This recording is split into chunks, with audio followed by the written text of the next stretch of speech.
it's Erica, and I'm out shopping with my friend Sarah.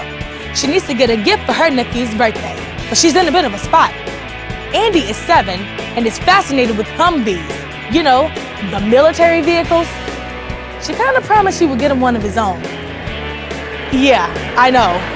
Lucky for her, she never told him what size of a Humvee he would get.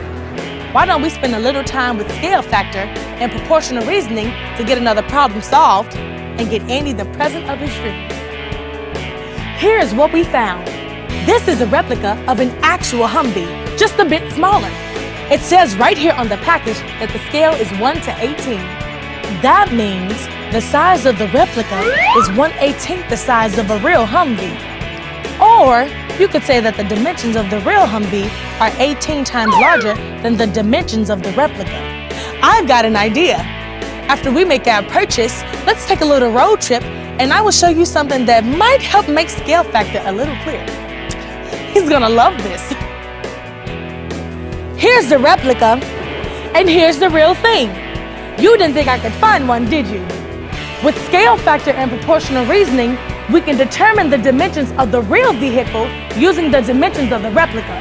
I measured and found that the diameter of the replica's front tire is 2 inches.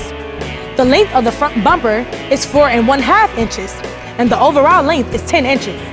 Since the scale is 1 to 18, we simply multiply each of the measurements by 18.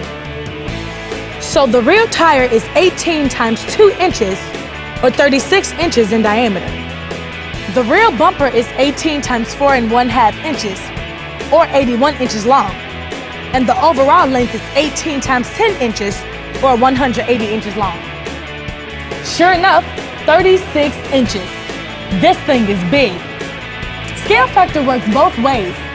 We can also use it to calculate the height of the replica if we know the height of the real Humvee. The real vehicle is 72 inches tall. Remember, the replica is 1/18 of the actual size. Therefore, we divide 72 by 18. The replica should be 4 inches tall. 4 inches exactly. Proportional reasoning saves the day anytime you are examining scale factor, like when dealing with replicas, maps, or blueprints. It doesn't matter if you measure in inches, feet, or centimeters. The scale factor doesn't change. Andy can now say he has a real Humvee, just a smaller one. Problem solved. That would have taken a lot of wrapping paper.